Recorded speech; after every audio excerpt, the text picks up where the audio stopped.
Guys, welcome back to my channel, or if you're viewing this on TikTok, I'm glad to have you. Stick around because we're going to be talking about the fact that no man on earth, no demon in hell, no demon on earth, no fallen angel, no devil in hell can prevent, stop, or block God's prophecy over your life.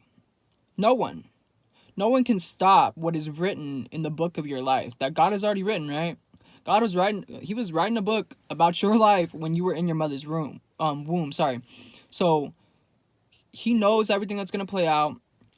A lot of these demons, these fallen angels who get you to stray, who want to get you to stray, all they're doing is they're trying to slow down God's prophecy for your life. Because a lot of them can see, they can see, okay, this person, he's going to do amazing things. This girl, she's going to do amazing things. He's gonna have an amazing life. She's gonna have an amazing life. He's gonna be blessed. She's gonna be abundantly blessed. This person's gonna make millions, right? This girl's gonna make millions. Some of these people, they know this and they want to do everything in their power to just slow it down, because deep down they know that they can't stop it, right? They can't stop it, but they can slow it down by getting you to, basically block your own blessings. Does that make sense? Because you yourself, you can slow down your blessings as well if you're not, living in God's will. That's why when you start living in God's will, your life, your mental health, everything starts, accelerating in a good way. So anyways, we're talking about today how King Herod in the Bible, he tried to have Jesus killed.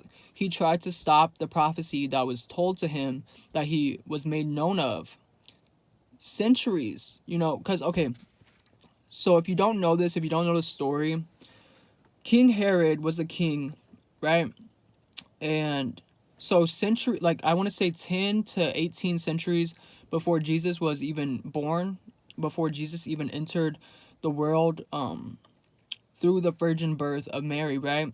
Before he even entered the world, it was already prophesied, because God had already put in prophets' heads through dreams, visions, all types of stuff, that the Messiah would be born, his son would be born, the Son of God, Jesus, would be born. Where he would be born, right? Signs before he was born, like the star that would appear in the sky, right? What he would do, his plan, why he was even being born, to save you and I from our sins, to give you and I an opportunity to go to heaven if we choose, right? Because when the serpent deceived Eve, he thought, okay, once I deceive Eve, the human race would just, they would go to hell, because they would be in the knowledge of good and evil, and they would basically doom themselves, right? That's what the serpent thought. He thought, okay, which it's kind of working in a sense, but because many people go to hell every day, and it's really sad to say, but it's true. But God was like, okay, no. Because God knows everything. God knows everything before it happens, right? God's ways are higher than your and I ways. His thoughts are higher than our thoughts, right? So he already knew that was going to happen. So he was like, okay, all right. So God was in his head, he's probably like, okay, bet, so I'm going to send my son into the world. I'm going to send my son into the world. No one's going to be able to stop the prophecy I have written for his life. And he's going to die on that cross to save my creation, to redeem my creation. That the devil, Lucifer, the fallen angel, tried to do to demolish my creation, being the human race, being you and I. Right? So anyways, so the prophets already knew what was going to happen, right? So this King Herod, right? He had bad intentions. He had a scheme once the star appeared, right? One of the signs that the Messiah was about to be born, right? So, sorry guys, I need a breath. So anyways, once he saw the star, that he was made known of the star, he asked the three wise men in the Bible. He was like, hey, where did the prophecy say that the Messiah would be born again? Where did it say that Jesus would be born? what town, where, And the wise men were like, okay, like it said, the prophecy said that he'd be born in Bethlehem. So the king was like, okay, guys, go look for the child, right? And when you locate the child, being Jesus, let me know where he's at so I myself can go worship him, right? So this was, like I said, it had bad intents to it, right? So when the wise men were off, looking for Jesus in Bethlehem, when they were off looking for Jesus, God sent them a dream, right?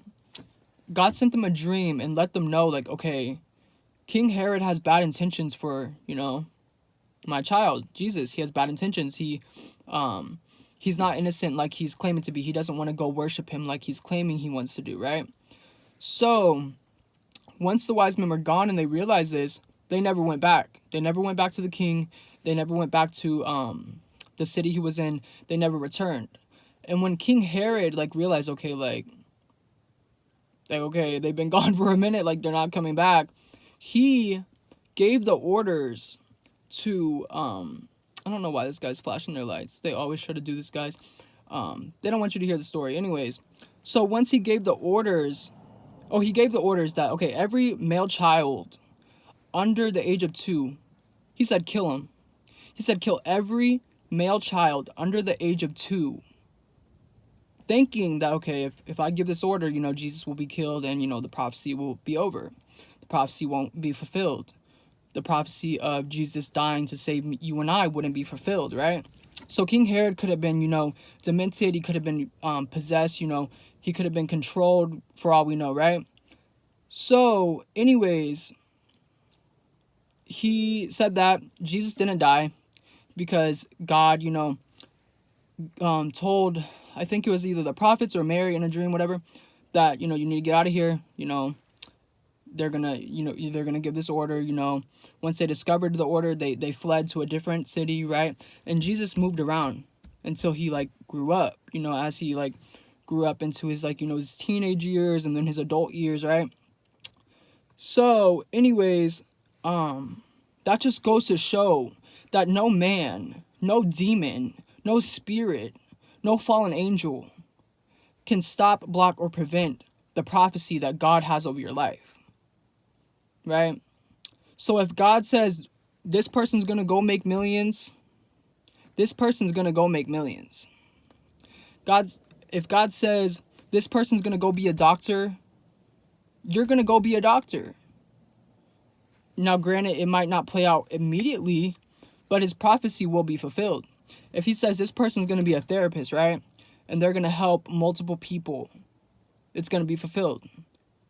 Like God put over my life. He's going to use these platforms to reach out to my children. He's going to use these platforms for this portion of his life to reach out to the majority. And here I am. I'm filming these videos for you, right? So just know, don't sweat anything. Don't sweat anything. Don't walk around worried like, oh, what am I going to do in 10 years? What am I going to do in 11 years? Because in a heart, a man plans his course, but the Lord determines the outcome. Jesus determines the outcome. So there's nothing to worry about. You should walk around like, okay, whatever stage I'm in, wherever I'm at in life, whatever I'm doing in life right now as I'm watching this video, yes, it's a part of your will, right? It's a part of God's will. If you're watching this video all the way to the end, it's a part of God's will that you came across this video. That he used me to speak to you, to tell you don't sweat it. God's saying don't sweat it, don't worry, because no one can stop the prophecy I have for you.